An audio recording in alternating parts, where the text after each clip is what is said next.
The historical origin of the Catholic Church begins in Jerusalem between 30 and 33 AD, following the execution of Jesus of Nazareth under Roman administration. Contemporary Roman sources, including Tacitus' Annals and Josephus' Jewish Antiquities, confirm the execution of Jesus during the governorship of Pontius Pilate. The immediate period after this execution is the first documented stage of the Christian movement, marked by the formation of a Jewish sectarian community in Jerusalem, which serves as the direct historical precursor to later Catholic structures. The earliest records of the community itself are primarily found in the New Testament texts and the letters of Paul, particularly the epistles written during the 50s AD. While the New Testament constitutes internal documentation from within the movement, Paul's letters provide evidence that the group existed as an organized community with identifiable leaders, hierarchical roles, and documented communication channels. For instance, references to Peter and James in Galatians 1-2 and Acts 12 verse 17 indicate that these figures held leadership positions and were recognized across multiple assemblies, including those outside Jerusalem. The Jerusalem community is characterized historically as a small, organized group of adherents meeting for collective worship, study, and communal practice. The earliest documented practices include gathering for shared meals, prayer, and observance of Jewish ritual laws, as evidenced in Acts 2 and corroborated by references in Paul's letters. These practices reflect continuity with Jewish traditions, indicating that the movement initially functioned as a sect within Judaism rather than a separate religion. The community was located in Jerusalem, with documented meetings in private homes or designated assembly spaces, though no physical structures dedicated to Christian worship from this period have survived. Leadership in the early Jerusalem community is identifiable through documented roles. Peter, referred to as Cephas in Pauline correspondence, functions as a central coordinating figure. James, described as the brother of the Lord in Galatians 1 verse 19, is attested as a local authority in Jerusalem. Early organizational structures included positions later described as elders, presbyters, and deacons. These offices are documented indirectly in Paul's letters, which address issues of dispute resolution, communal regulation, and doctrinal guidance. The community also engaged in recorded correspondence with other emerging groups, indicating that from its earliest phase, Jerusalem served as a hub for coordination and oversight. The period also includes the earliest historical reference to a collective assembly acting as a decision-making body. The Jerusalem Council, dated approximately 48 to 50 AD, is documented in Acts 15 and referenced in Paul's Galatians 2, but its origins are foreshadowed by leadership practices in the 30 to 33 AD period. In Jerusalem, gatherings of apostles and elders to discuss communal regulation and the interpretation of the Mosaic Law represent the foundational organizational precedent for later synodal practices. Although the council itself occurred slightly later, the structures enabling collective deliberation and dispute resolution are traceable to the initial community in Jerusalem. Documentation from Paul's letters demonstrates that even within this early phase, the community had already developed mechanisms to address internal disagreements. In 1 Corinthians 1-4, Paul addresses disputes between factions within communities in Corinth, referencing guidance from the Jerusalem leadership as precedent. While these letters were composed in the 50s AD, they explicitly reference ongoing communication and established roles that originated in Jerusalem, confirming the historical existence of leadership and governance patterns in the earliest community. From the perspective of textual history, the earliest surviving epistolary evidence confirms that the Jerusalem community functioned as the primary source of authority for other emerging groups. Paul's letters indicate consultation and validation from Jerusalem leaders, demonstrating the historical reality of a central coordinating role. The letters also document the development of a shared body of texts and teachings, forming the earliest textual canon that would later contribute to the formalization of doctrine. This canonization process, beginning in these initial decades, reflects the practical need to maintain consistency across dispersed groups rather than theological interpretation. External evidence for the Jerusalem community is limited but corroborates its existence. Roman administrative records from this period confirm the presence of multiple sectarian groups within Judea, including Pharisaic, Sadducean, and early Christian communities, with the latter occasionally referenced in passing by Roman and Jewish authors. Josephus, in Jewish Antiquities 20.9, references the execution of Jesus and acknowledges the existence of his followers, describing the movement as continuing beyond his death. Tacitus, writing in Annals 15.44, confirms that by the early decades of the 1st century, adherents of Christ were recognized as a distinct group, though still small and primarily localized in Jerusalem and surrounding regions. The documented growth of the Jerusalem community during 30 to 33 AD is limited geographically but historically significant. Acts 2 describes the communal practices, including the gathering of approximately 120 adherents for prayer and teaching. While the numerical accuracy cannot be independently verified, the textual evidence indicates that these gatherings were organized, regular, and recognized as central to the identity of the group. These assemblies provided a structured setting for instruction, the sharing of resources, and the administration of internal governance, establishing the earliest institutional framework in documented history. The earliest leadership succession is traceable through epistolary and narrative sources. Peter's role as coordinator, including his interaction with other apostles, demonstrates a central authority exercised through documented consultation and oversight. James's later leadership, including recorded instructions to the wider community in the epistle attributed to him, confirms the historical existence of formal roles within the Jerusalem group. Although informal compared to later hierarchical structures, these roles provide a historically verifiable chain of leadership originating in the earliest phase of Christian development. Documented practices in the Jerusalem community included ritual observances, ethical instruction, and the sharing of material resources. Acts 2 verses 42 to 47 describes systematic devotion to teachings, communal meals, and contributions distributed according to need. While these records derive from internal documentation, they reflect organizational methods intended to maintain cohesion and continuity. The letters of Paul corroborate these practices through repeated references to communal instruction, collection of contributions, and maintenance of ethical standards across multiple communities, indicating that the Jerusalem group set precedents for administrative and doctrinal structures.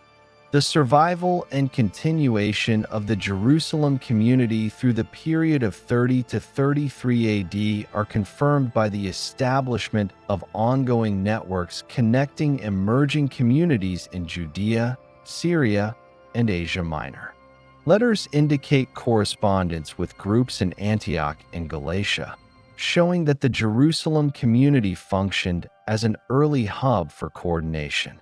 This correspondence includes instructions, doctrinal clarification, and dispute resolution, providing documented evidence that from its inception, the Jerusalem community engaged in organizational activity extending beyond its immediate locality. Historical documentation also shows that this initial period established patterns of doctrinal formation. While specific theological formulations such as the Nicene Creed would emerge centuries later, the recorded teachings from Jerusalem, transmitted through letters, and communal instruction provide the earliest evidence of shared belief systems codified in writing. This codification, verified through multiple surviving sources, forms the foundation for later doctrinal consistency, establishing a historically traceable lineage from the first community to the institutional Catholic Church. Finally, the documented evidence of the Jerusalem community in 30 to 33 AD establishes it as the unequivocal historical starting point for the Catholic Church. Leadership, communal organization, textual coordination, and early networks of correspondence are all historically verifiable elements. The community functions as the first recorded assembly of adherents following the death of Jesus, providing the structural and organizational antecedents that would evolve over the next 3 centuries.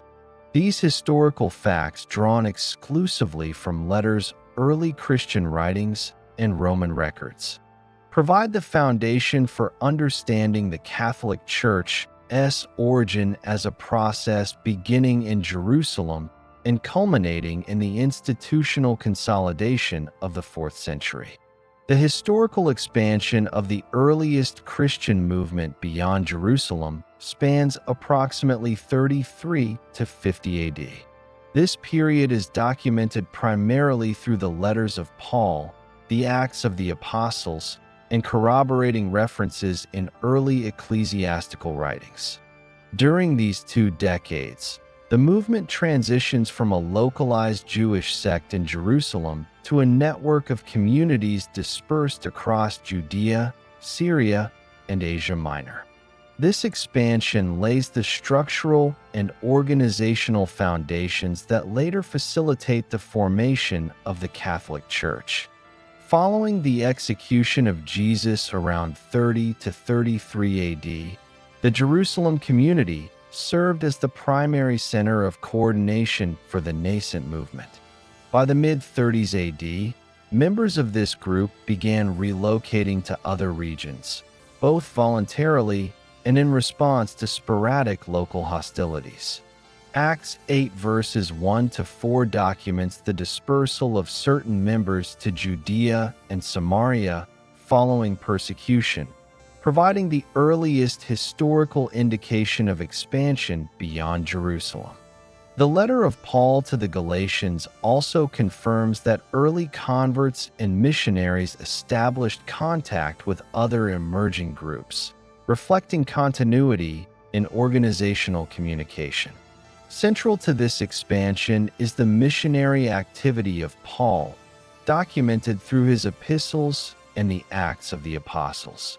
While exact chronological precision is debated, Paul's conversion is generally placed between 33 and 36 AD, based on references to early Jewish-Christian interactions and his correspondence with contemporaries such as Peter and James.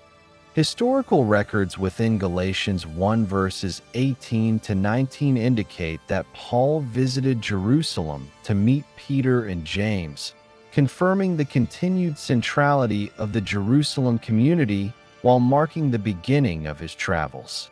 Paul's movements from Antioch, documented in Acts 13 to 14, established the first historically attested network connecting communities in Asia Minor, including Pisidian Antioch, Iconium, Lystra, and Derbe. Paul's letters provide critical evidence for both the geographic spread and organizational structure of these communities. For instance, The letters to the Corinthians, c. 50 AD, indicate a church established in a major urban center, operating with local leadership and engaged in correspondence with other communities. Instructions concerning ethical conduct, collection of funds, and resolution of internal disputes demonstrate the historical existence of governance mechanisms beyond Jerusalem.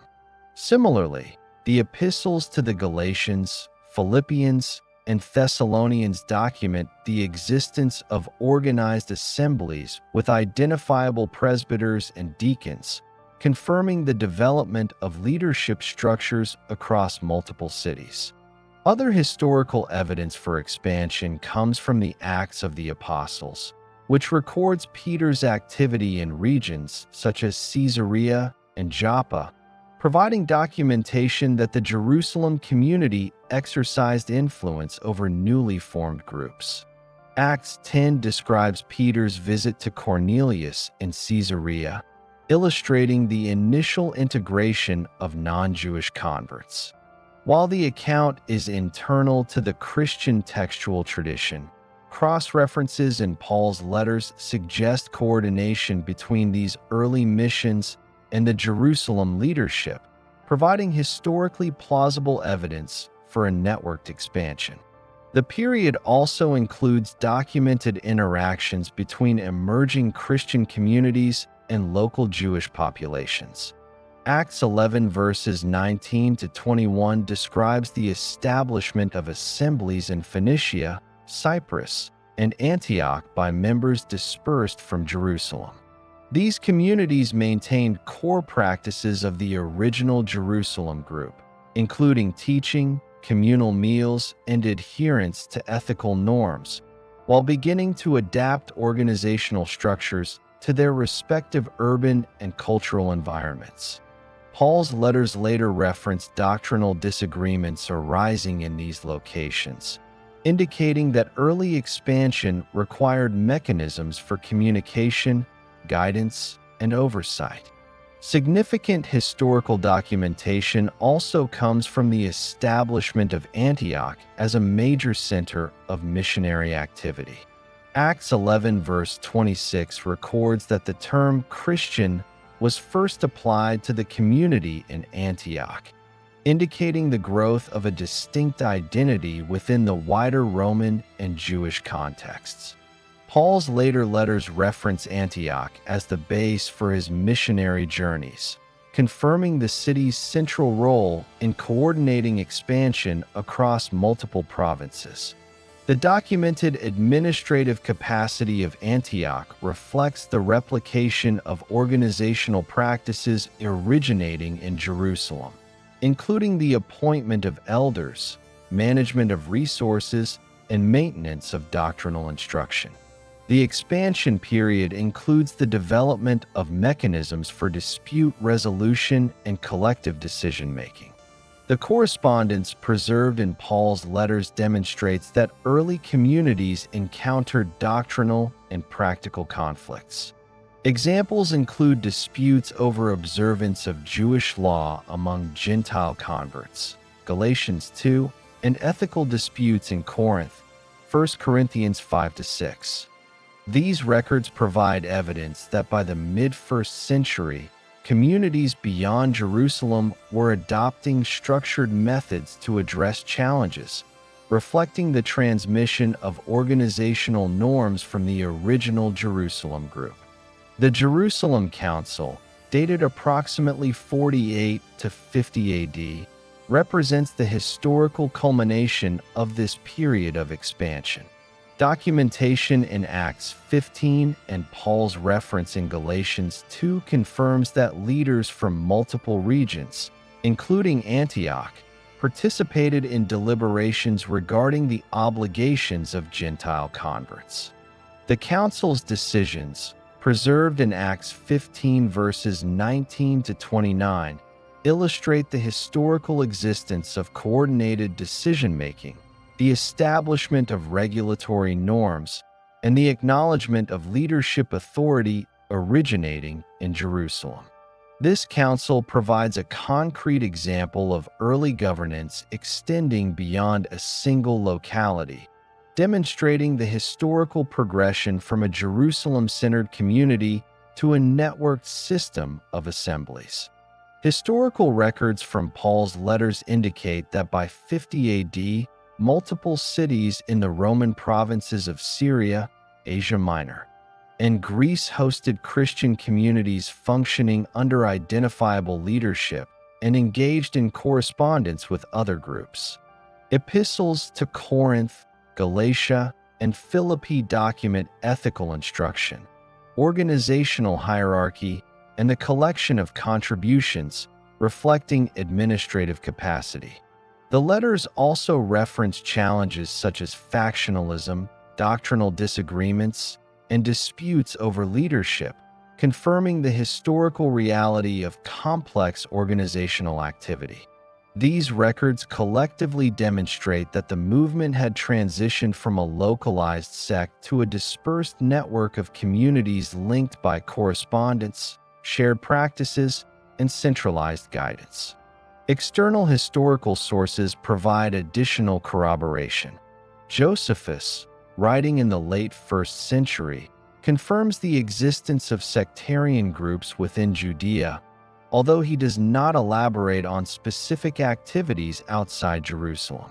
Roman administrative records indicate that urban centers such as Antioch, Corinth, and Ephesus were receptive to religious associations and maintained registries of organized groups, providing context for the documented establishment of Christian assemblies. While direct Roman references to early Christian communities are limited in this period, the presence of the movement within major provincial cities is historically plausible and supported by internal documentary evidence. The period also includes the first historically documented attempts at doctrinal codification. Paul's letters reference the transmission of teachings received in Jerusalem and adapted for local communities. 1 Corinthians 15 verses 3-8, for example, records a summary of teachings received from the Jerusalem leadership, demonstrating continuity in doctrinal instruction across dispersed groups. This practice establishes a pattern of textual and oral transmission that would underpin later codification of beliefs, reflecting the historical mechanisms by which early Christian doctrine became standardized across geographic locations. By the end of this period, the Christian movement had developed several defining characteristics. First, a network of communities operating under local leadership while maintaining correspondence with Jerusalem had been established. Second, mechanisms for dispute resolution, ethical instruction, and resource management were historically documented.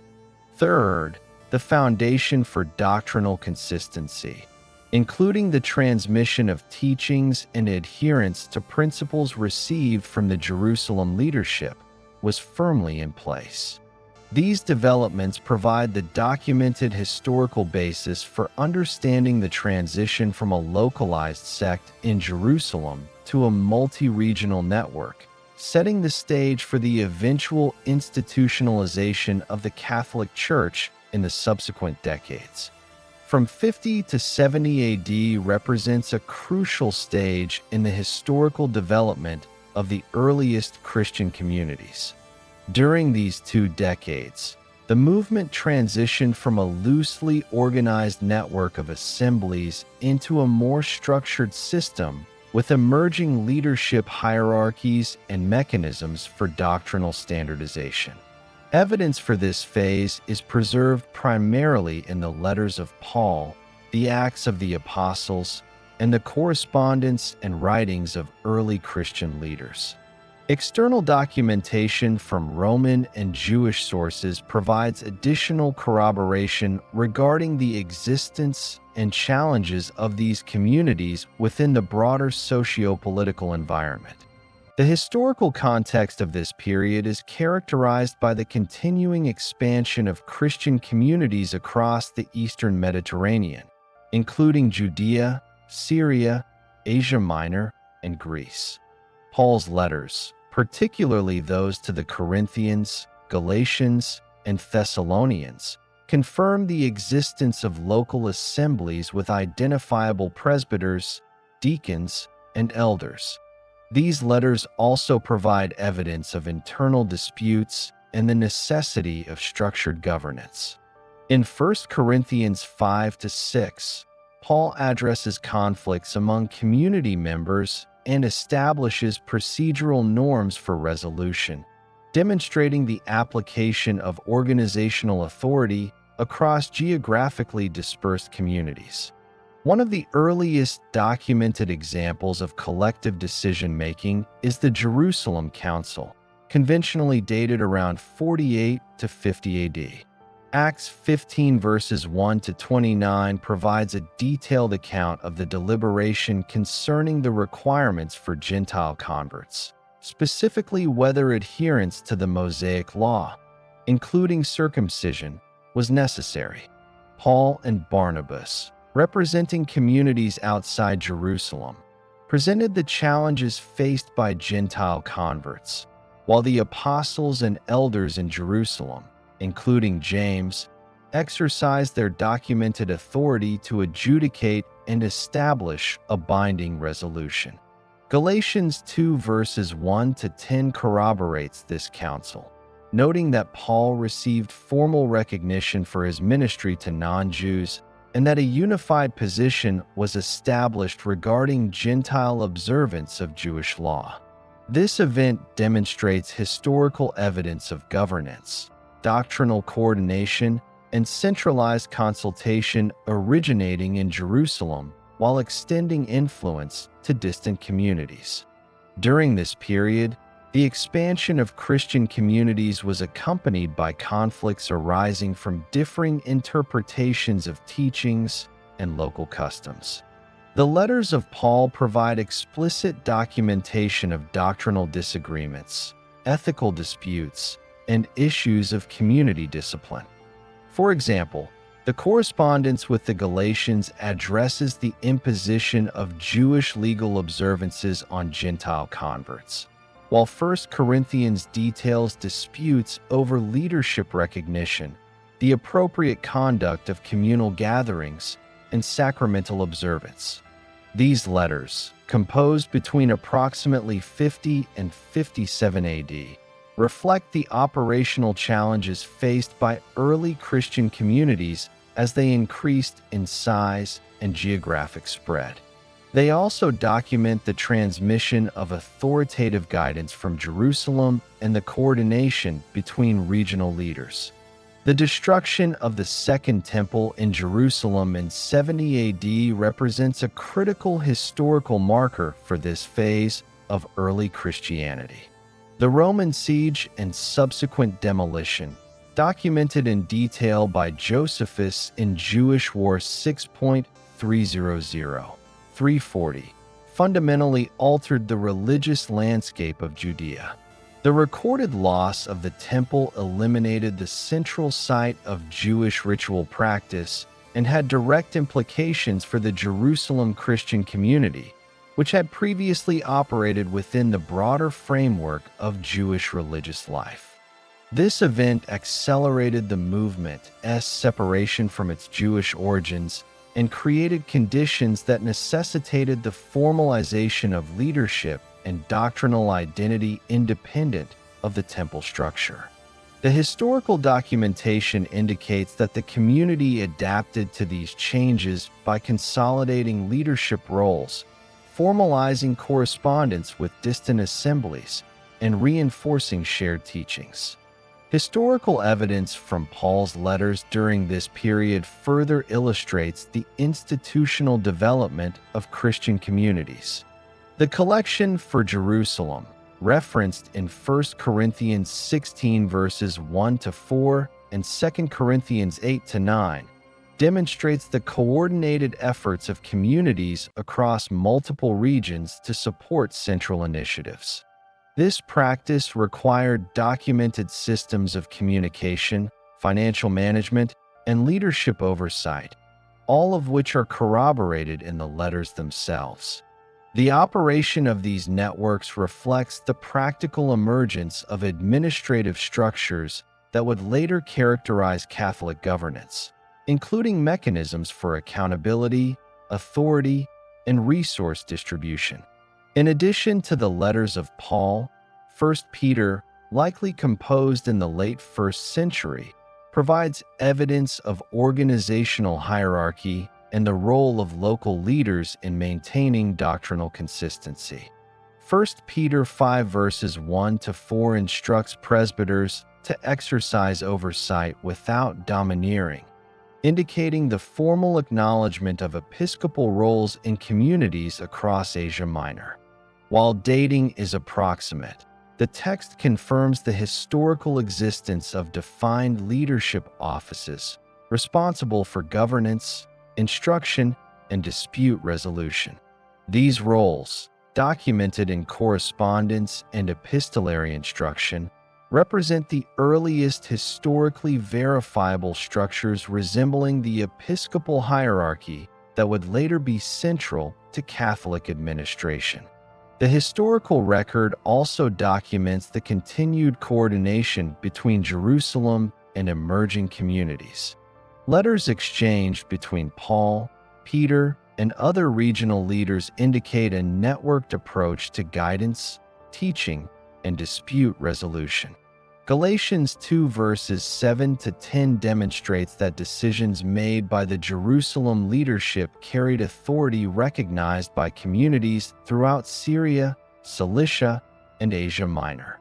This networked governance provides a clear historical precedent for the later centralized authority associated with Rome, while maintaining evidence of regional autonomy within the broader structure. External historical sources provide context for the operational environment of these communities. Roman administrative records, as documented by Tacitus and Josephus, indicate that sectarian groups in Judea and surrounding provinces were subject to local oversight, taxation, and occasional suppression. While the Roman state did not initially recognize Christianity as a distinct legal entity, these communities operated within a system that allowed for assembly teaching and correspondence, as evidenced by Paul's ability to travel established churches and maintain communication networks. The combination of internal documentation and external context provides historically verifiable evidence of organizational activity, expansion, and governance during this period. The period 50 to 70 AD also reflects the initial development of textual preservation and transmission. Letters, including those of Paul, were circulated among multiple communities, copied, and referenced in subsequent correspondence. 1 Corinthians 5 verses 9 to 11 and Galatians 1 verses 6 to 9 illustrate the reliance on written texts for maintaining doctrinal consistency, providing the earliest verifiable evidence of a shared textual corpus used to guide dispersed assemblies. These practices represent the documented foundation for later canonical development and codification of belief, establishing continuity from early leadership structures to the institutional framework of the Catholic Church. The documented presence of leaders beyond Jerusalem, including Peter's activities in Judea and Paul's travels throughout Asia Minor and Greece, demonstrates the emergence of regional authority figures. These leaders exercised documented oversight of local communities, coordinated collections, and resolved disputes. Acts 15 and the letters of Paul confirm the historical reality of multiple centers of authority operating in consultation with Jerusalem.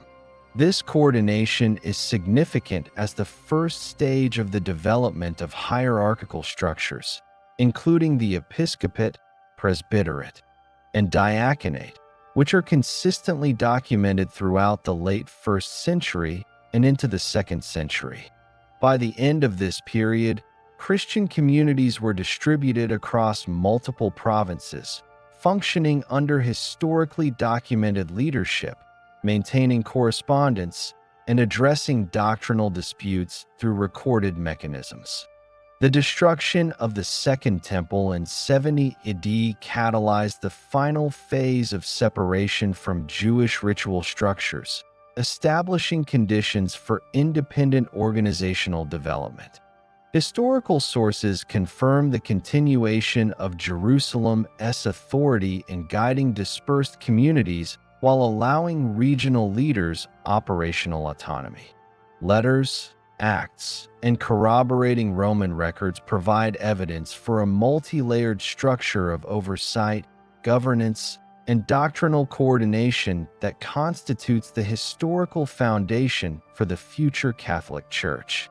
From 70 to 96 AD marks the emergence of Rome as a central influence in early Christianity, documenting the historical trajectory from a network of regional assemblies to the beginnings of an authoritative structure with Rome at its core.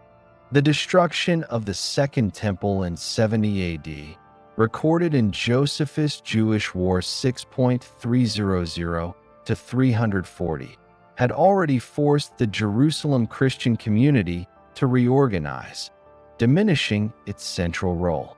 In the subsequent decades, evidence indicates that Christian communities increasingly recognized the importance of the Church in Rome as a source of coordination and guidance, establishing patterns that contributed directly to the later institutional hierarchy of the Catholic Church. The earliest surviving documentation of Rome's authoritative role is found in the First Epistle of Clement, written around 96 AD. Clement, identified as the presbyter of the Roman Church, addressed a letter to the Christian community in Corinth to resolve leadership disputes concerning the removal and appointment of presbyters. The text demonstrates several historically verifiable facts. First, Rome had a recognized ecclesiastical authority capable of mediating conflicts in distant communities. Second, the prescriptive and authoritative tone reflects a recognized hierarchical capacity. Third, the existence of written correspondence, preserved and circulated among communities, indicates that administrative and doctrinal influence extended beyond the city itself. This document constitutes the earliest surviving evidence of Roman primacy in the Christian world, establishing the foundation for the later prominence of the Bishop of Rome in organizational and doctrinal matters. Historical documentation shows that Christian communities in other regions continued to operate under local leadership, but increasingly referred to Rome for guidance. Paul's letters, composed earlier in the 50s AD, establish a precedent for intercommunity consultation and correspondence, but by the late 1st century, the Roman Church is uniquely positioned to exercise influence. External Roman administrative records provide context for this development. Rome, as the capital of the empire, held political, economic, and logistical significance. Travel between major cities, communication channels, and the presence of a sizable Jewish population facilitated the Roman Church's emergence as a central hub for the Christian movement. The location of Rome and the existence of extensive road networks allowed letters and envoys to circulate efficiently, reinforcing Rome's historically verifiable role in coordination.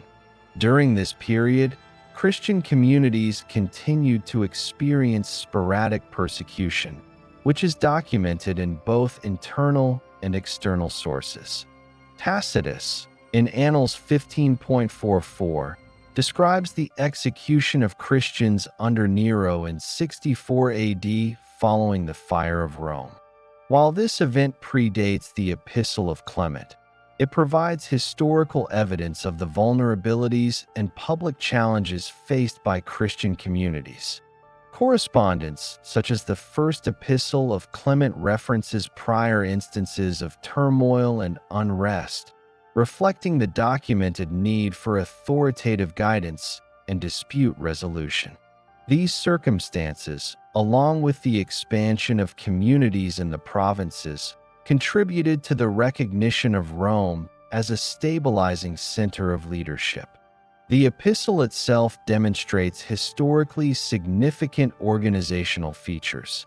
Clement instructs the Corinthian church to restore deposed presbyters, citing principles of order, continuity, and adherence to tradition. This correspondence illustrates the functioning of authority exercised from Rome, operating across geographical distances through written communication.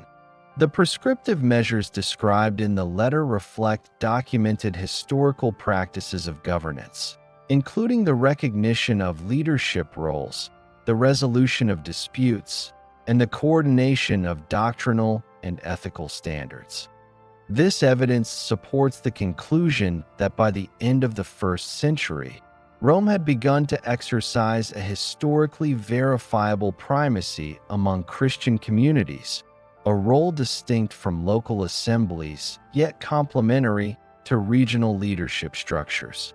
Additional documentation from this period is provided by other early Christian writings, including references in the Didache and Epistle of Ignatius of Antioch, composed in the early 2nd century but referencing structures established in the late 1st century.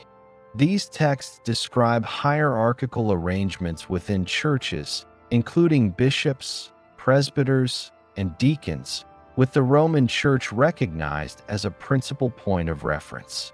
While the letters of Ignatius postdate this period, their content confirms continuity and reinforces the historically verifiable emergence of Rome as an authoritative center during the 70 to 96 AD timeframe. This evidence further corroborates the administrative and doctrinal influence of the Roman Church, highlighting the historical foundation of centralized authority in the broader Christian movement. During this period, the organizational structure of Christian communities was increasingly standardized. Letters and internal documentation indicate the presence of a defined hierarchy in local assemblies, typically consisting of a bishop or overseer, presbyters responsible for teaching and communal governance, and deacons handling administrative and charitable functions.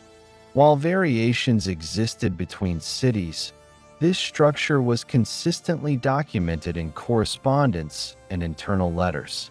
The coordination of these offices reflects a historically verifiable framework that enabled the expansion of authority and doctrinal oversight beyond individual communities, establishing patterns that would continue into the 2nd and 3rd centuries. Rome's influence is also historically evident in its role in arbitrating theological and practical disputes. The first epistle of Clement addresses conflicts over the removal of presbyters, emphasizing principles of continuity, order, and obedience to established leadership. This document provides the earliest surviving example of the Roman Church intervening in local governance, demonstrating that authority was exercised not through coercion, but through written guidance and appeals to precedent. Such administrative practices represent documented historical mechanisms for maintaining cohesion across geographically dispersed communities, which would later become integral to the organizational model of the Catholic Church. The period from 70 to 96 AD also saw the continued integration of Jewish and Gentile elements within Christian communities. While the Jerusalem community had been the initial center of coordination, Rome's geographic position facilitated interactions with both Jewish diaspora populations and emerging Gentile converts. Historical evidence from Paul's letters and the Acts of the Apostles indicates that Gentile communities in the provinces were increasingly autonomous but maintained correspondence with established centers of authority. Rome, situated at the empire's political and cultural nexus, became a practical point of reference for doctrinal consistency, organizational guidance, and the resolution of disputes, reflecting a historically documented expansion of influence. External context further substantiates Rome's rising role. Roman records, inscriptions, and administrative references confirm that the city was a hub for religious associations, including Jewish and other sectarian groups, providing a framework for the documented presence of Christian communities. Travel networks, communication systems, and the city's administrative capacity facilitated the circulation of letters, envoys, and directives. This historical infrastructure underpinned the Roman Church's capacity to act as a coordinating center, ensuring that local assemblies across the empire could operate within a networked system of oversight and guidance. By the end of this period, Christian communities throughout the Eastern Mediterranean and into Rome itself had established several key features that are historically verifiable. First, the Roman Church emerged as a recognized authority, capable of mediating disputes and issuing guidance to distant assemblies. Second, local communities maintained structured leadership hierarchies with identifiable roles, including bishops, presbyters, and deacons. Third, communication between communities and centers of authority relied on documented correspondence and recorded practices, ensuring continuity and coordination. These elements collectively demonstrate a historically documented pattern of centralized influence, providing the framework for the later institutionalization of the Catholic Church. Between 96 and 120 AD marks the first historically documented use of the term Catholic Church, establishing the earliest surviving reference to a unified, organized Christian institution. This phase is primarily documented in the letters of Ignatius of Antioch, composed during his journey from Antioch to Rome under Roman custody. Ignatius' writings, preserved in 7 epistles, provide evidence of an emerging hierarchical structure across multiple communities and demonstrate the earliest explicit use of the term Catholic, meaning universal, to describe the Christian assembly. These letters, in conjunction with extant records of community organization, leadership roles, and Roman administration, form the historically verifiable basis for understanding the development of Christianity into a recognizable institution. Ignatius of Antioch, Bishop of Antioch in Syria, wrote his epistles between approximately 107 and 110 AD, while en route to execution in Rome. His letters, addressed to communities in Ephesus, Magnesia, Tralles, Rome, Philadelphia, Smyrna, and Smyrna's surrounding areas, are among the earliest external attestations to the widespread coordination of Christian communities. In his epistle to the Smyrnians, Ignatius explicitly refers to the Catholic Church, stating that it exists in all locations where the followers of Christ are gathered. This constitutes the earliest extant textual reference to the term and confirms that by the early 2nd century, Christian communities recognized a universal identity, transcending local and regional distinctions. Ignatius' letters provide detailed evidence of the hierarchical structure of these communities. Each letter emphasizes the roles of bishops, overseers, presbyters, elders, and deacons. The bishop functioned as the primary point of authority within a local assembly, responsible for teaching, governance, and maintaining doctrinal unity. Presbyters assisted in oversight, particularly regarding instruction and ethical guidance, while deacons managed practical matters, including the distribution of resources. These roles are consistently documented across Ignatius' letters, demonstrating that the hierarchical framework had been historically implemented across multiple geographically dispersed communities by the early 2nd century. The epistles reveal the coordination between local communities and a broader network, indicating that bishops and presbyters operated within a system of accountability and recognition. Ignatius instructs each community to adhere to the authority of their bishop, noting that this alignment preserves unity and prevents doctrinal divergence.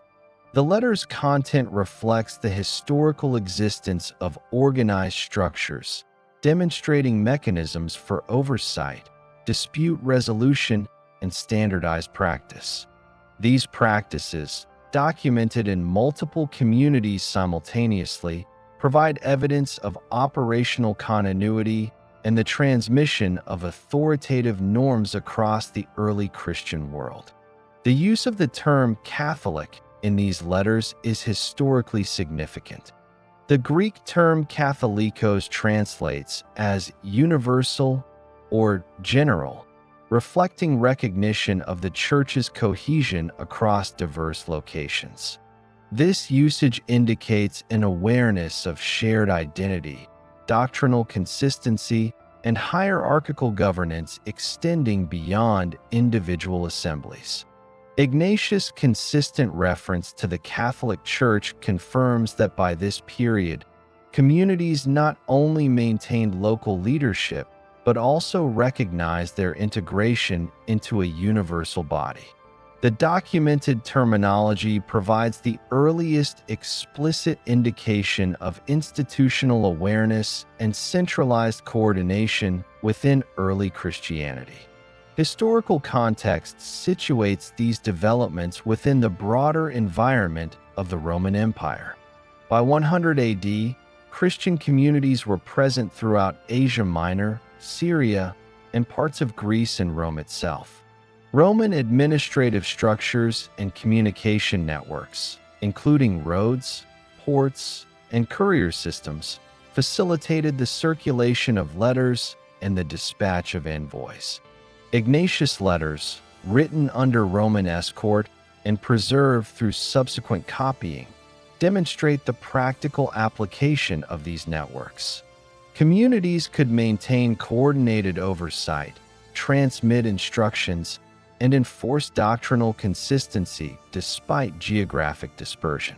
This infrastructural reality supports the historically documented emergence of a universal, organized Christian institution. Persecution during this period provides additional historical documentation of the Church's structure. Ignatius himself was transported to Rome under Roman custody for execution, indicating both the existence of Roman administrative records concerning Christians and the mobility of community leaders within the empire. Other evidence, including Tacitus' annals and later references in Eusebius' ecclesiastical history, confirms sporadic persecution in various provinces. Despite these challenges, the organizational continuity of communities, as documented in Ignatius' letters, demonstrates that the Church maintained a coherent structure and recognized authoritative oversight across regions, a historically verifiable precursor to later institutional Catholicism. Ignatius' letters also document liturgical and doctrinal standardization. He instructs communities regarding the proper observance of the Eucharist, emphasizing its administration under the oversight of the bishop. Letters provide guidance on the treatment of clergy, conduct of assemblies, and adherence to shared teaching, demonstrating the practical implementation of uniform practices. These instructions are consistent across multiple epistles, providing historically documented evidence of coordinated ritual observance and shared doctrinal content. The letters thereby attest to the emergence of practices recognizable as the institutional precursors of later Catholic worship and governance. The period also reflects historical continuity in the development of leadership roles. Bishops in Ignatius' letters are presented as central authorities within their communities, responsible for preserving orthodoxy, guiding instruction, and maintaining organizational cohesion. Presbyters and deacons are consistently documented as subordinate offices, functioning to support the bishop and ensure practical administration.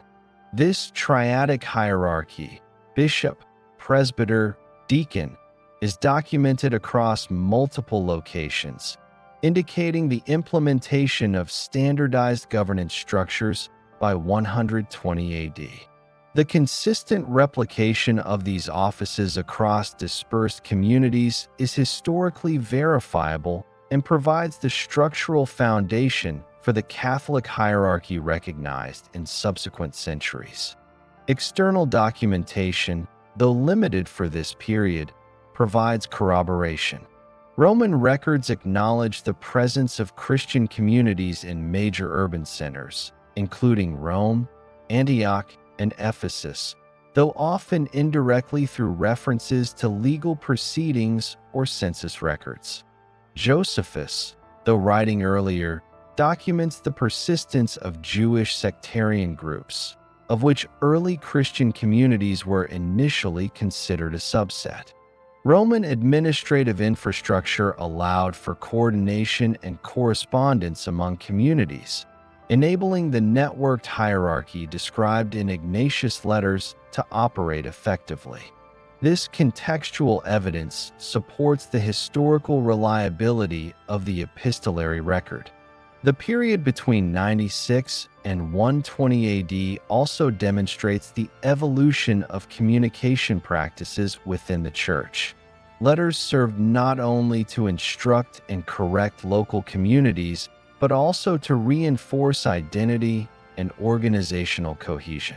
The preservation of Ignatius' correspondence reflects the systematic copying and circulation of authoritative texts, establishing a documented practice of textual continuity. These practices constitute a historically verifiable mechanism for the maintenance of doctrine, hierarchical authority, and administrative coordination across the early Christian network. The documented use of letters underscores the operational capacity of the Church and its recognition of centralized guidance. By 120 AD, the historical record indicates that the early Christian movement had achieved several defining characteristics. First, communities across Asia Minor, Syria, and Rome recognized an overarching unity under the concept of the Catholic Church. Second, leadership structures, including bishops, presbyters, and deacons, were standardized and operationally implemented. Third, correspondence, instruction, and oversight mechanisms ensured continuity and doctrinal consistency across dispersed assemblies. Fourth, the Church had adapted to external pressures, including Roman administrative oversight and localized persecution, while maintaining organizational coherence. These features are documented through primary sources, including Ignatius' letters, and are further corroborated by the broader historical context. The 2nd century AD represents a critical period in the historical formation of early Christianity characterized by the consolidation of doctrine, the solidification of hierarchical structures, and the increasing centrality of the Roman Church within the network of communities across the Roman Empire. This phase, extending roughly from 100 to 200 AD, demonstrates the systematic development of practices, offices, and doctrinal consensus that would later define the institutional Catholic Church. Historical evidence for this period is derived from epistolary correspondence, the writings of church fathers, and contemporary Roman records. Following the letters of Ignatius of Antioch, c. 107 to 110 AD, Christian communities across Asia Minor, Syria, Greece, and Rome continued to formalize governance. Ignatius had explicitly delineated the hierarchical roles of bishop, presbyter, and deacon, and these offices were replicated in multiple cities, establishing standardized leadership structures. These offices are documented in subsequent sources, including the letters of Polycarp of Smyrna, c. 110 to 155 AD, who maintained correspondence with the Philippians and other communities, reinforcing the authority of bishops and the transmission of doctrine. Polycarp's letters provide historically verifiable examples of continuity in governance, demonstrating that hierarchical roles and communication networks persisted and expanded throughout the 2nd century. The consolidation of doctrine became a primary focus during this period. Disputes concerning interpretations of the teachings attributed to Jesus, as well as the role of Jewish law and Christian practice, persisted in various communities. Irenaeus of Lyon, writing c. 180 AD, provides historically grounded testimony regarding these doctrinal efforts. In his work against heresies, Irenaeus documents the existence of competing interpretations, including the teachings of groups later labeled Gnostic, and emphasizes the importance of apostolic succession as a mechanism for maintaining orthodoxy.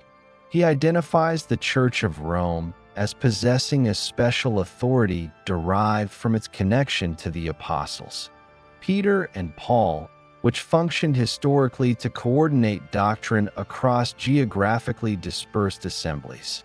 These writings provide evidence for the documented recognition of Rome as a doctrinal center, reinforcing the historically verifiable emergence of a central authority. The 2nd century also demonstrates the replication and maintenance of local community structures. Bishops were charged with teaching, presbyters assisted in governance, and deacons managed practical matters. Polycarp's letters, along with references in the Didache, c. 100 to 120 AD, and the writings of Clement of Rome, c. 96 AD, confirm that these offices were operationally implemented across diverse communities. The letters emphasize continuity in governance, adherence to teaching, and coordination among communities, providing historically verifiable evidence of functional administrative and doctrinal systems. Liturgical practices and communal rituals were increasingly standardized during this period. Instructions concerning the Eucharist, baptism, and communal gatherings are documented in Ignatius' letters, the Didache, and later references by Irenaeus and Tertullian, c. 160 to 220 AD. These sources collectively demonstrate the transmission of established practices and norms. Documented emphasis on obedience to bishops and presbyters ensured that rituals were administered consistently, reflecting historically verifiable mechanisms for maintaining unity and doctrinal continuity across the Christian network. Persecution, while sporadic and localized, provides further historical documentation of organizational resilience. Roman administrative records and inscriptions confirm instances of Christians being brought before authorities for noncompliance with civic duties or refusal to participate in official cults. Polycarp's martyrdom, documented c. 155 AD in the Martyrdom of Polycarp, provides evidence of the continued existence of organized communities capable of maintaining instruction, governance, and doctrine even under threat. The capacity of these communities to function amid persecution illustrates historically verifiable organizational continuity and the ability of centralized guidance, particularly from Rome, to influence practices across regions. Rome's central role became increasingly explicit in the writings of the period. Irenaeus emphasizes that the Roman Church, due to its apostolic foundations through Peter and Paul, served as a reference point for doctrinal authenticity. Historical documentation indicates that other communities sought guidance and validation from Rome when confronted with theological disputes. This reliance on Rome is further evidenced by correspondence with Eastern and Western churches that reference Roman authority as a stabilizing standard. The documented recognition of Rome's authority does not imply coercion but demonstrates historically verifiable central coordination in matters of belief and practice. The transmission of authoritative texts was also a key feature of the 2nd century. Letters, teachings, and doctrinal summaries were copied and circulated among communities to ensure consistency. The Didache, Pauline letters, and epistolary instructions from leaders such as Clement and Polycarp were referenced widely, demonstrating an early historical mechanism for maintaining continuity of teaching. By codifying procedures and doctrine through letters and texts, communities across Asia Minor, Greece, and Rome operated within a unified framework, historically documenting the emergence of Catholic identity. Regional councils, though less formalized than those in the 4th century, provide additional historical evidence of coordination. Disputes over leadership succession, doctrinal interpretation, and ethical practice are documented in correspondence from leaders such as Clement, Polycarp, and Irenaeus. These letters reflect structured methods for resolving conflicts and ensuring continuity across multiple assemblies. The mechanisms used, appeals to precedent, reference to apostolic teaching, and consultation with recognized authorities, particularly Rome, demonstrate historically verifiable methods for maintaining cohesion and doctrinal alignment. The geographic distribution of Christianity during the 2nd century extended beyond the eastern Mediterranean into Gaul, North Africa, and parts of Asia Minor. Roman infrastructure facilitated travel, correspondence, and administrative communication, enabling the replication of hierarchical and doctrinal practices across regions. Letters and writings from this period reflect the historically verifiable integration of dispersed communities into a coherent network, coordinated through leadership recognition, textual transmission, and consultation with the Roman Church. By the late 2nd century, the framework of Catholic identity was fully documented in surviving sources. Communities operated with standardized leadership structures, recognized a universal church centered doctrinally on Rome, and maintained coordination through written correspondence and consultation. Doctrinal boundaries were increasingly defined in opposition to competing interpretations, such as Gnostic and Judaizing movements, reflecting historically verifiable efforts to consolidate teaching. Liturgical practices, hierarchical offices, and mechanisms for governance were operational across multiple regions, providing the structural basis for the institutional Catholic Church. External historical context supports this documentation. Roman records indicate the presence of sectarian groups and localized enforcement of laws regarding religious associations, while archaeological evidence demonstrates the existence of house churches and communal gathering spaces in urban centers. References to administrative roles, correspondence networks, and epistolary practices confirm the operational realities described in Christian writings. These sources, when combined with the letters of Clement, Polycarp, and Irenaeus provide a consistent, historically verifiable account of the 2nd century church. The 3rd century AD represents a historically documented phase of institutional consolidation for Christianity within the Roman Empire.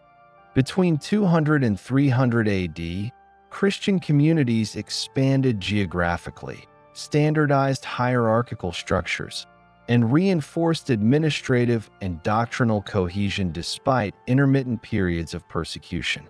This period is crucial in establishing the historically verifiable foundation of the Catholic Church as an organized, continent-wide institution. Evidence for this period derives from the letters and treatises of church fathers, contemporary martyrdom accounts, Roman administrative records, and archaeological documentation of Christian assembly spaces. The episcopal office, already documented in the 1st and 2nd centuries, continued to develop as the central authority within each community. Bishops exercised administrative, doctrinal, and disciplinary oversight, functioning as focal points for regional coordination. Correspondence between bishops and presbyters, as well as references in letters from figures such as Cyprian of Carthage, c. 250 AD, demonstrate the existence of a structured network extending across North Africa, Rome, Asia Minor, Gaul, and Egypt. Cyprian, in De Unitate Ecclesiae, emphasizes the unity of the Church under episcopal authority, asserting that local bishops act in continuity with apostolic teaching. These documents provide historically verifiable evidence for a functional network of communities adhering to hierarchical organization and doctrinal conformity. Christian communities in this period were distributed widely across the Roman Empire. Evidence from Roman administrative records indicates that Christians existed in urban centers and provincial towns throughout the Mediterranean basin. Cities such as Carthage, Alexandria, Antioch, Rome, and Ephesus hosted assemblies, coordinated leadership, and maintained correspondence with other communities. Archaeological remains, including house churches and burial inscriptions, corroborate the presence of organized assemblies with designated leaders, confirming the historical continuity of community structures and the operational realities of church governance. The 3rd century witnessed alternating cycles of persecution and relative tolerance. Local governors and Roman emperors occasionally targeted Christians for refusing participation in the imperial cult, adherence to Jewish law, or non-compliance with civic duties. Notable instances include persecutions under Emperor Septimius Severus, c. 202 to 203 AD, and Emperor Decius, c. 249 to 251 AD. Cyprian's letters document these events, providing evidence of their impact on Christian communities. Despite these challenges, the hierarchical structure of the Church allowed for the maintenance of doctrinal and administrative continuity. Bishops coordinated the distribution of resources, instruction, and support for affected communities, demonstrating a historically verifiable organizational resilience.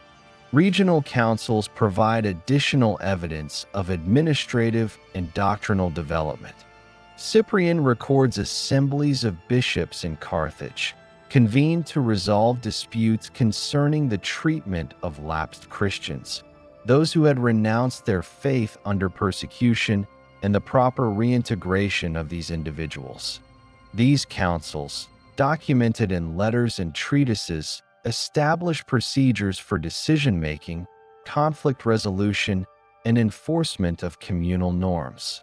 The coordination of multiple bishops across the province demonstrates the historical operation of collective governance and provides a documented precedent for later ecumenical councils. Correspondence among bishops during this period confirms the interconnectedness of communities. Cyprian's letters to Cornelius of Rome, c.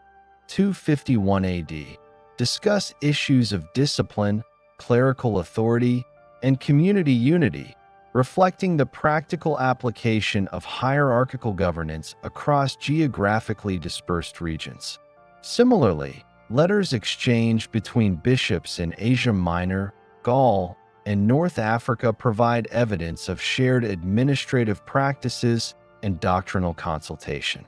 These letters are historically verifiable and document the maintenance of cohesion across the empire despite the absence of formal legal recognition. The development of a common doctrinal framework was also a defining feature of this century. Disputes over Christological and ethical teachings prompted bishops to codify instruction, relying on prior apostolic letters and the recognized authority of leaders such as Peter and Paul. The use of collected writings, including Pauline epistles, gospels, and letters from early presbyters, ensured continuity of teaching across communities. The process of doctrinal standardization is documented in correspondence, treatises, and the recorded deliberations of regional councils, providing historically verifiable evidence for the emergence of coherent, shared doctrine. Administration of the Eucharist and other sacraments is documented in letters and treatises from this period.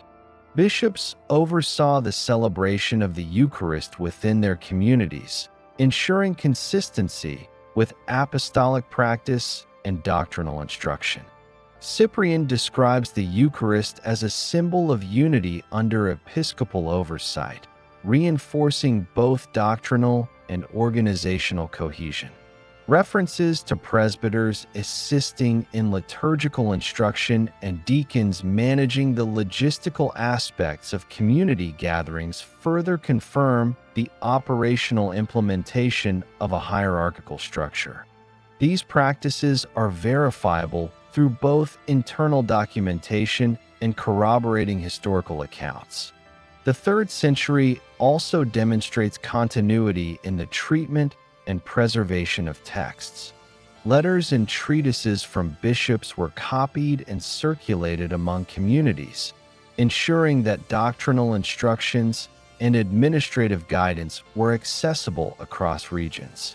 Cyprian refers to prior letters from predecessors and colleagues as authoritative references, illustrating a documented reliance on written records to maintain consistency. The distribution of texts contributed to the standardization of practice and belief, supporting the historical development of a universal ecclesiastical identity. Persecution during this period, although intermittent, contributed indirectly to the documentation of the church structure. Roman records, martyr accounts, and administrative correspondence provide evidence for both the existence and the organization of Christian communities. The survival of these communities, their ability to maintain hierarchical offices, and the documented coordination among bishops provide historically verifiable evidence of institutional resilience. Notably, the systematic responses to persecution, such as the protection and instruction of communities, care for those affected, and maintenance of doctrinal teaching, illustrate the operational capacity of the Church as an organized entity. By the mid-3rd century, regional networks were fully established.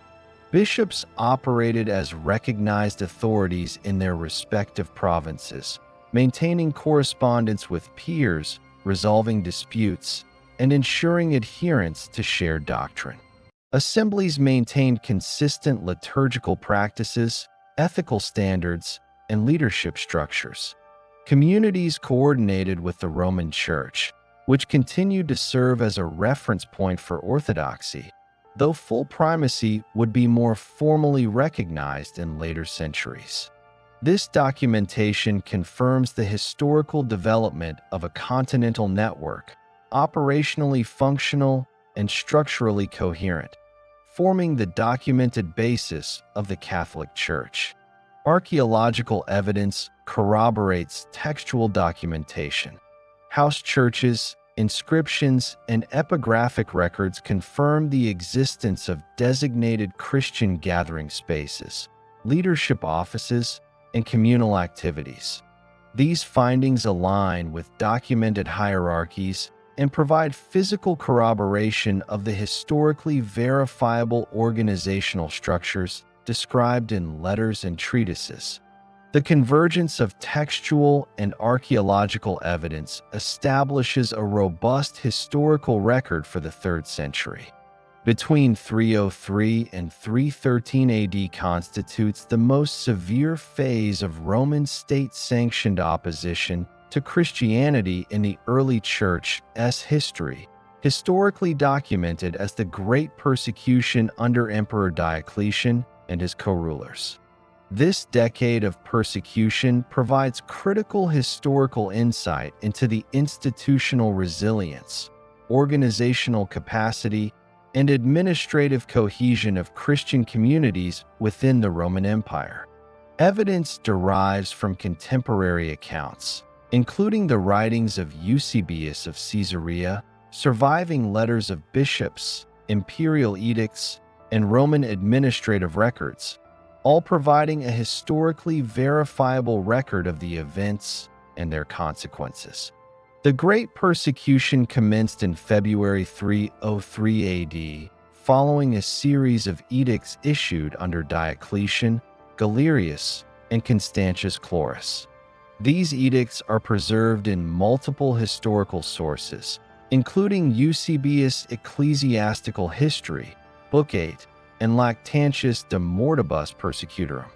The initial measures mandated the destruction of Christian churches, the confiscation of sacred texts, and the prohibition of Christian assemblies. Clergy were ordered to surrender scriptures and liturgical vessels, and failure to comply was punishable by imprisonment, forced labor, or execution. These administrative actions are historically documented and demonstrate the systematic nature of Roman enforcement during this period. The edicts of 303 AD were followed by regional enforcement across the Roman Empire, with local governors, magistrates, and military officers charged with their implementation. Roman administrative records, including surviving imperial correspondence, confirm the involvement of provincial authorities in executing these directives. Cities such as Nicomedia, Alexandria, and Rome itself recorded arrests, trials, and executions, as documented in both secular and ecclesiastical sources. These records provide historical evidence for the scale of enforcement and its geographic reach, establishing a framework for understanding the institutional pressures faced by the Church. Christian communities responded to the persecution within the framework of established hierarchical structures. Bishops, presbyters, and deacons continued to coordinate local assemblies, distribute resources, and provide guidance. Letters from bishops, including correspondence referenced by Eusebius, indicate that communities maintained administrative operations despite external pressures. Bishops organized clandestine gatherings, ensured the survival of texts, and monitored adherence to communal norms. These activities are historically verifiable through contemporaneous accounts and corroborated by the survival of epistolary documentation detailing community administration under duress. The persecution also catalyzed the documentation of martyrdom. Accounts of executed clergy and laity were recorded in letters and treatises, providing verifiable historical evidence of individual deaths, locations, and dates. These documents include the martyrdoms of figures such as Saint George of Lydda and other provincial bishops, referenced in Eusebius and corroborated by ecclesiastical catalogues of clergy. These records serve as primary evidence of both the severity of Roman enforcement and the continued operational presence of the Church under persecution. One of the critical, historically documented consequences of the Great Persecution was the reinforcement of episcopal networks. Bishops coordinated responses across cities and provinces, providing instruction on maintaining assemblies, distributing resources, and preserving doctrinal integrity. Letters exchanged between bishops in North Africa, Asia Minor, and Rome illustrate the historically verifiable capacity for interregional administration. Cyprian of Carthage's writings, though predating the peak of Diocletian's persecution, provide a model for episcopal coordination that persisted into the early 4th century, demonstrating continuity in governance and doctrinal oversight. Roman administrative practices contributed to the historical record of this period. Officials maintained arrest logs, trial records, and execution notices, many of which are referenced indirectly in surviving correspondence and in later compilations by ecclesiastical historians. These records confirm the administrative procedures employed by the state, providing historically verifiable evidence of the mechanisms used to suppress Christian practice. The convergence of Roman administrative documentation and Christian correspondence enables a comprehensive understanding of the institutional challenges faced by the Church. Despite these pressures, Christianity persisted and expanded in certain regions. Eusebius notes that communities in parts of Gaul, Asia Minor, and Egypt maintained active assemblies. Leaders continued to instruct followers, transmit letters, and ensure adherence to established offices and practices. This continuity is historically documented and demonstrates that the Church operated as an organized institution, capable of maintaining governance, doctrinal coherence, and communal identity despite external threats.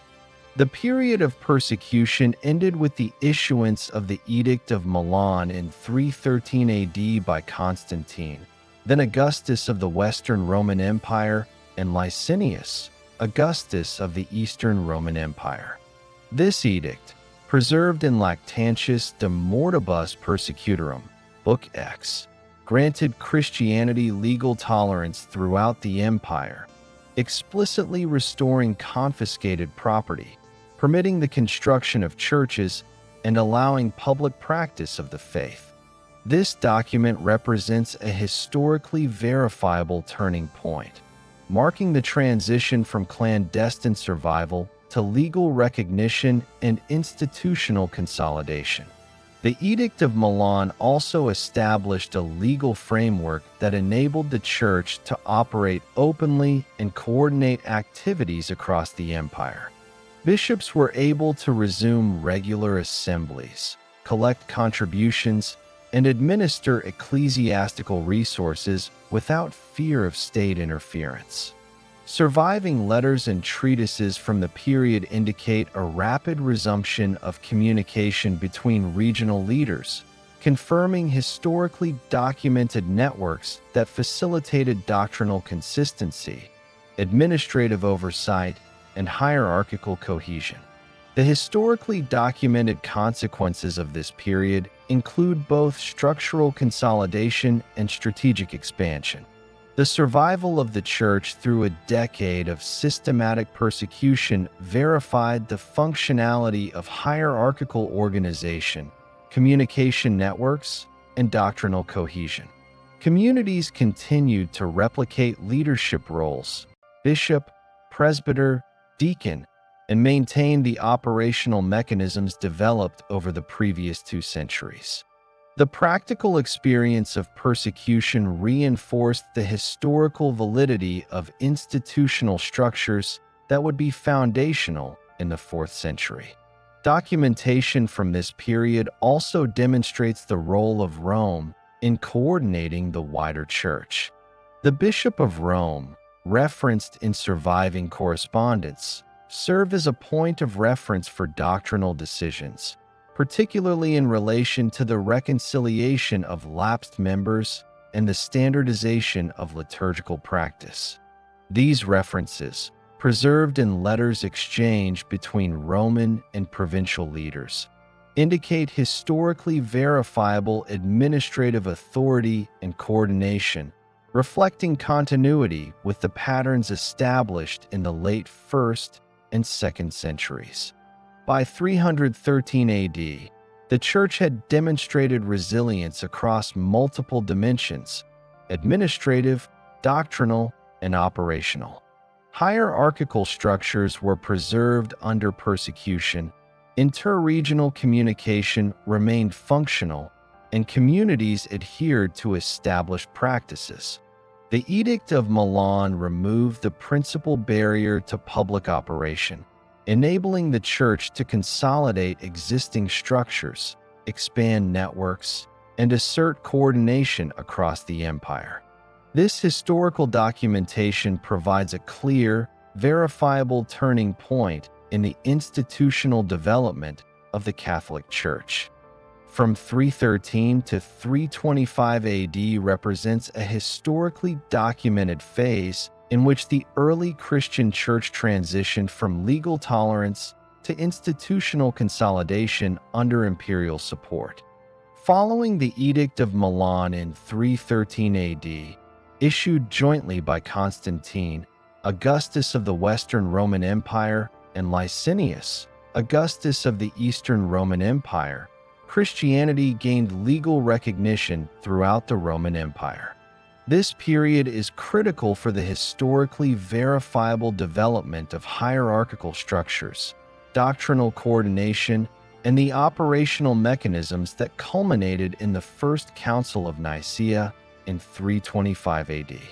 Evidence is derived from imperial records, correspondence of bishops, legal texts, and contemporary writings, including Eusebius' Life of Constantine and ecclesiastical history. The Edict of Milan removed legal restrictions on Christian worship and authorized the restitution of property previously confiscated during periods of persecution. Churches, liturgical items, and texts were restored to communities across the empire. Surviving imperial correspondence and legal records confirmed the logistical and administrative implementation of this decree.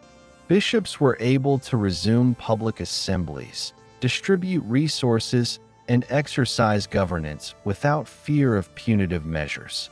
The edict provided a historically verifiable basis for the expansion of church administration and the integration of Christian communities into imperial structures. Following the edict, Constantine actively engaged in the organization of the church. Eusebius records that Constantine provided financial support for the construction of basilicas, including the church at Rome and the Lateran Basilica. These constructions were administered under episcopal supervision, reinforcing the operational authority of bishops and providing physical infrastructure to support assemblies.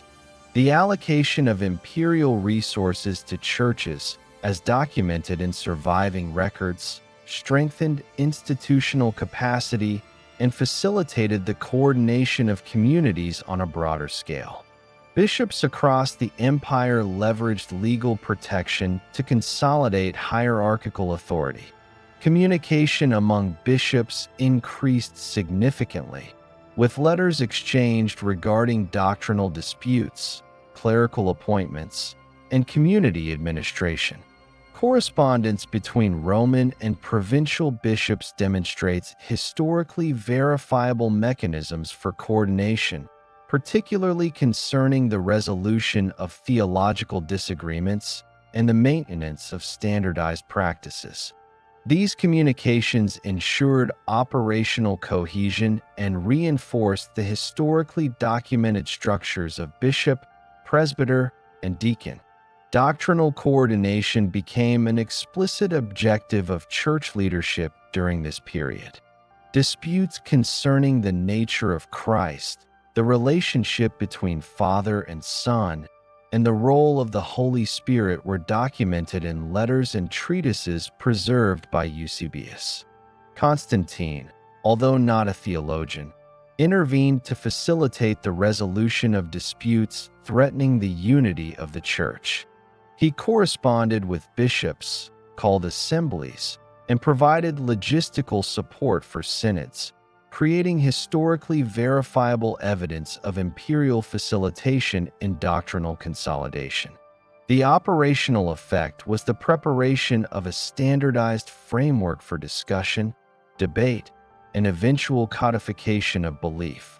Regional synods and councils, convened under the aegis of bishops and with imperial support, addressed specific doctrinal and administrative concerns. Letters from ecclesiastical leaders reference councils in cities such as Antioch, Alexandria, and Rome during this period, documenting discussions regarding clerical discipline, liturgical uniformity, and theological agreement. The councils operated according to established hierarchies, with bishops presiding over deliberations and presbyters assisting. These assemblies are historically documented as practical mechanisms for coordination and preparation for the Universal Council later convened at Nicaea. The administration of the sacraments, particularly the Eucharist and baptism, was standardized in practice under the supervision of bishops. Letters and treatises from this period indicate that bishops guided presbyters regarding liturgical procedure and oversight of communal participation.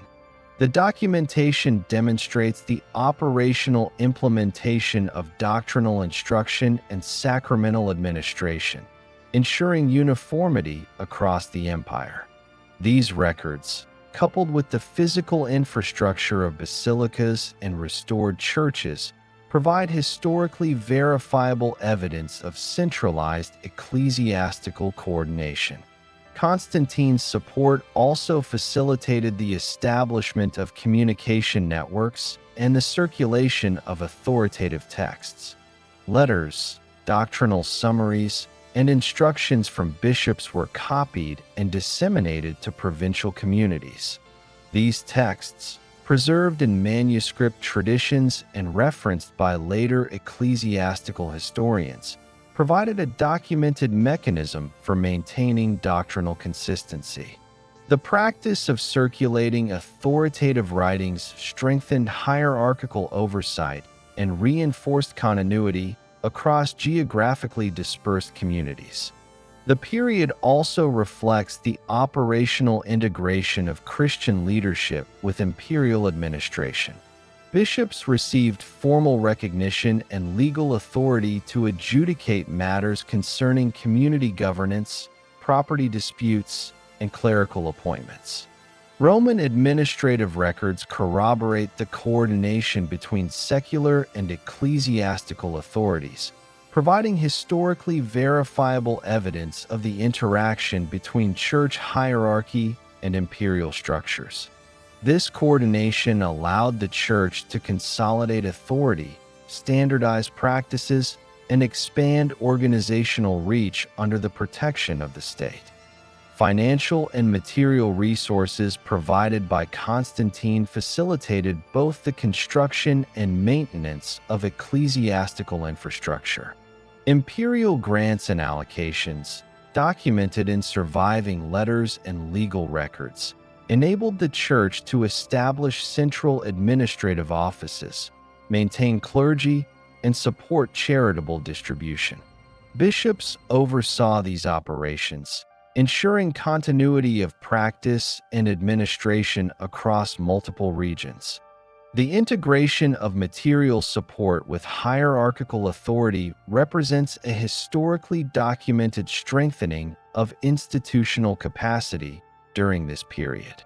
By 325 AD, the Church had achieved significant consolidation in administrative, doctrinal, and operational domains. Bishops operated openly, presbyters and deacons fulfilled defined roles, and communities maintained coordination across provinces. Doctrinal instruction was standardized, sacramental administration was uniform, and episcopal networks facilitated inter-regional consultation. Imperial protection ensured the continuity and expansion of church operations, while correspondence, treatises, and synodal documentation provide historically verifiable evidence of these processes. The culmination of these efforts was the preparation for the First Council of Nicaea. By convening bishops from across the empire, Constantine facilitated the codification of doctrine, the resolution of theological disputes, and the formalization of hierarchical authority. Surviving records of preparatory correspondence, logistical arrangements, and synodal planning demonstrate the historically verifiable integration of imperial support, episcopal coordination, and doctrinal consolidation. These measures directly contributed to the emergence of a unified institutional identity recognized across the empire. The year 325 AD marks a historically documented milestone in the organizational and doctrinal development of the early Christian Church, the First Council of Nicaea. Convened under the authority of Emperor Constantine I, the council represents the first universal, or ecumenical, assembly of bishops from across the Roman Empire. It established a formalized structure for doctrinal unity, codified key theological positions, and set precedents for hierarchical coordination that define the institutional Catholic Church. Evidence for the council is drawn from surviving letters, synodal records, contemporary histories, and imperial documentation, all of which provide verifiable historical insight into the Church's development. The context for the council arises from prior developments between 313 and 325 AD. Following the Edict of Milan, 313 AD, the Church gained legal recognition, enabling bishops to operate openly and coordinate inter-regional activities. This period, documented through letters and treatises, saw the consolidation of hierarchical authority, standardization of liturgical practices, and expansion of episcopal networks across the empire. Correspondence between Roman and provincial bishops indicates that theological disputes, particularly regarding the nature of Christ and the relationship of the Son to the Father, were widespread and threatened uniformity. These disputes are documented in letters to Constantine and internal synodal records, establishing the historically verifiable necessity for a universal council. Constantine's role in convening the council is documented in Eusebius' Life of Constantine, Book 3, and Ecclesiastical History, Book X. As emperor, he provided imperial resources to facilitate the gathering of bishops from multiple provinces, including logistics, travel arrangements, and accommodations. Constantine's involvement was administrative and procedural, ensuring that bishops could meet without interference and that the council could operate under legal protection. These provisions are verifiable in surviving correspondence and imperial records. The council represents the first documented instance of imperial facilitation of a church-wide doctrinal assembly. The council convened in the city of Nicaea, modern Iznik, Turkey, in Bithynia, a strategically accessible location in Asia Minor. Historical records indicate that between 250 and 318 bishops attended, representing provinces across the empire, including Africa, Egypt, Asia Minor, Greece, Italy, and Gaul. Attendance lists and synodal documentation, preserved in part by Eusebius and later historians, provide verifiable evidence for the geographic breadth and organizational scope of the assembly. Bishops arrived with formal credentials from their respective communities, establishing a historically verifiable method for representation in ecumenical decision-making. Doctrinal issues dominated the council's agenda. The primary theological dispute involved Irenaeus of Alexandria, whose writings questioned the co-eternity of the Son with the Father. Irenaeus' position, documented in his letters and preserved summaries, prompted widespread debate among bishops. Synodal proceedings, recorded in the council's surviving acts and referenced by Eusebius, provide detailed documentation of deliberations, votes, and procedural motions. The council's resolution, formulated in the Nicene Creed, affirmed the consubstantiality of the Son with the Father, establishing a unified theological position across the empire. This doctrinal decision is historically verifiable and constitutes a documented foundation for subsequent church teaching. Administrative and procedural matters were also addressed. Bishops voted on ecclesiastical hierarchy, clerical discipline, and regional jurisdiction.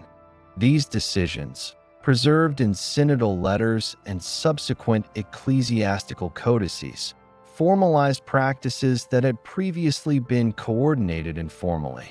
For example, the council confirmed the precedence of the Bishop of Rome in matters of administrative coordination, reinforcing the historically documented centrality of the Roman Church in guiding interregional matters. Synodal letters dispatched to participating and non-participating communities provide evidence of communication channels and procedural enforcement.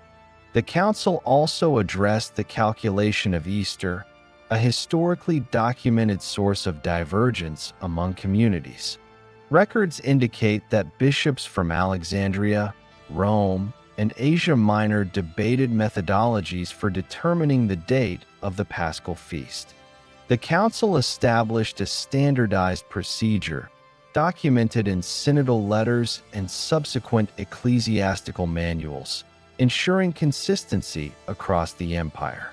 These records provide historically verifiable evidence of procedural and administrative coordination in addition to doctrinal agreement. Disciplinary matters, including the treatment of lapsed Christians, clerical conduct, and liturgical uniformity, were codified in the canons of the council. 20 canons were issued, addressing issues such as the readmission of penitents, ordination procedures, and the establishment of regional synodal oversight.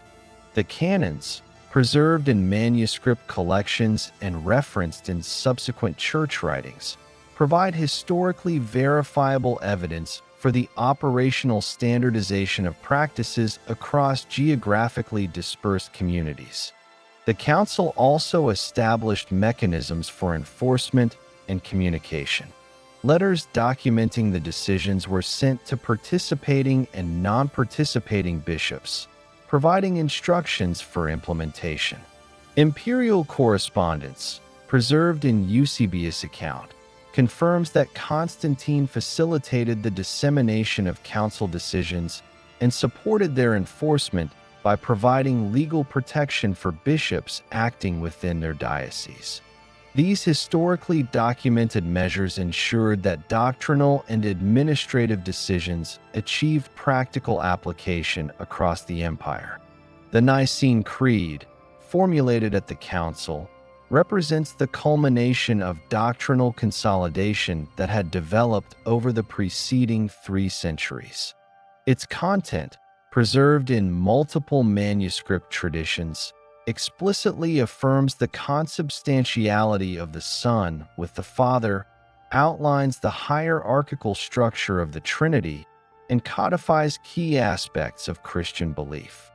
The Creed functioned as a historically verifiable instrument for maintaining theological uniformity, providing a reference point for bishops and communities, and establishing the doctrinal foundation for the Catholic Church. The Council's historical significance extends to its demonstration of imperial and ecclesiastical coordination. Documentation shows that while Constantine facilitated logistics and legal protection, bishops independently deliberated and determined doctrinal outcomes. The interaction between imperial support and episcopal decision-making provides a historically verifiable model for church-state relations that would influence subsequent councils and administrative procedures. Regional participation illustrates the extent of organizational maturity. Bishops from Africa, Egypt, Asia Minor, Greece, and Italy contributed to deliberations, ensuring that decisions reflected a broad spectrum of Christian communities. Synodal records, including letters and canons, confirm that representation was both geographically and hierarchically distributed. This documentation establishes the council as a historically verifiable institution capable of coordinating doctrine and practice across the empire. The council also set procedural precedents for subsequent ecumenical assemblies. The use of formal credentials, recorded votes, and written canons created a documented model for the governance of universal councils. These procedures were subsequently referenced in the Councils of Constantinople, 381 AD, and Chalcedon, 451 AD, confirming the historical continuity of institutional frameworks established at Nicaea. The historical origin of the Catholic Church, when traced from the first Christian community in Jerusalem around 30 to 33 AD to the formal consolidation at the First Council of Nicaea in 325 AD, represents a continuous process of organizational, doctrinal, and administrative development. This 3-century period, documented in letters, synodal records, Roman legal texts, and contemporary treatises, demonstrates the transition of Christianity from a small Jewish sect to a legally recognized and institutionally unified entity within the Roman Empire. The conclusion of this historical process affirms the establishment of hierarchical structures, doctrinal codification, and interregional coordination that constitute the verifiable foundation of the Catholic Church. The documented origin begins in Jerusalem immediately following the execution of Jesus, with a community of followers organizing under figures such as Peter and James. Letters from Paul, written in the 50s AD, confirm the existence of these early assemblies. These sources establish a chronological starting point for the historical lineage of the Church. Leadership at this stage was loosely defined but operational, with apostles providing instruction, resolving disputes, and coordinating the distribution of resources. Documentation from this period demonstrates a continuity of organizational practice that laid the groundwork for subsequent institutional development. Expansion beyond Judea between 33 and 50 AD is historically documented through Paul's missionary journeys, as referenced in his epistles to communities in Asia Minor, Greece, and Rome. Local assemblies emerged, connected by correspondence and shared teachings. This documentation establishes the transition from a localized Jerusalem-based community to a network of interconnected Christian groups. Letters to the Corinthians, Galatians, and Thessalonians provide evidence of doctrinal instruction, administrative guidance, and operational oversight, confirming the historical development of interregional coordination. Between 50 and 70 AD, organizational structures evolved further. The Jerusalem Council, c.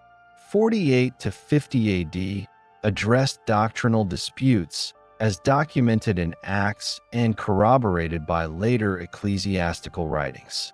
The destruction of the Second Temple in 70 AD is historically recorded in Roman accounts by Josephus. marking a definitive separation of Christian communities from Jewish institutions. Letters from this period reflect disputes, resolutions, and attempts at standardizing beliefs, demonstrating operational hierarchies and administrative procedures that are verifiable within the historical record. The period 70 to 96 AD illustrates the emergence of Rome as a central point of authority within the wider Christian network. The letter of 1 Clement, 96 AD, documents Rome providing guidance to other communities, establishing a precedent for interregional oversight. The authority exercised by the Roman bishop in this letter is historically verifiable and constitutes a critical step in the development of hierarchical governance that persists in subsequent centuries. From 96 to 120 AD, Ignatius of Antioch documents the use of the term Catholic Church, c. 107 AD, and describes a structured hierarchy of bishop, presbyter, and deacon. These letters provide the earliest surviving reference to the Church as a unified, institutionally recognizable entity. The operational structure described is corroborated by contemporary assemblies in Syria, Asia Minor, and other provinces. The documentation confirms that by this period, Christianity had acquired both organizational cohesion and an emergent identity recognizable across multiple communities. The 2nd century, 100 to 200 AD, demonstrates the consolidation of doctrine and institutional coordination. Irenaeus, in Against Heresies, c. 180 AD, documents the apostolic succession and emphasizes the authority of the Church of Rome as a point of doctrinal reference. Letters, treatises, and surviving regional council records provide evidence of doctrinal enforcement, liturgical standardization, and administrative cohesion. Archaeological evidence, including house churches and inscriptions, corroborates textual documentation, confirming the historical existence of functioning hierarchical and interregional structures. The 3rd century, 200 to 303 AD, reflects continued institutional growth despite periods of persecution under emperors such as Septimius, Severus, and Decius. Bishops coordinated regional councils, maintained communication across provinces, and enforced doctrinal conformity. Cyprian of Carthage's writings, c. 250 AD, provide historically verifiable insight into inter-bishop communication, procedural decision-making, and administrative oversight. Archaeological evidence supports the existence of assembly spaces, confirming the operational capacities of communities under external pressures. The Great Persecution, 303 to 313 AD, under Diocletian, Galerius, and Constantius is documented in imperial edicts and contemporary ecclesiastical writings. Systematic targeting of Christian assemblies, clergy, and texts produced correspondence and records that provide historical insight into the Church's organizational resilience. Despite threats to continuity, bishops maintained administrative functions, coordinated doctrinal instruction, and preserved hierarchical structures. The Edict of Milan, 313 AD, issued by Constantine and Licinius, legally restored property and authorized public worship, marking a historically documented turning point that allowed institutional consolidation. The period 313 to 325 AD saw operational expansion under imperial support. Legal recognition enabled bishops to oversee liturgical practice, clerical appointments, and community administration openly.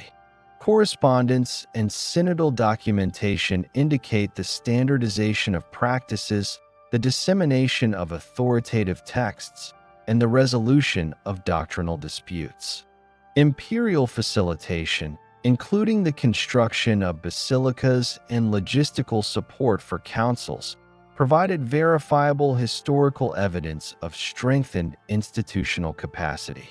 The First Council of Nicaea in 325 AD represents the culmination of these developments. Bishops from across the empire convened to resolve theological disputes, codify hierarchical structures, and establish uniform administrative practices. The Nicene Creed, canons, and synodal letters provide a historically documented foundation for unified Catholic identity.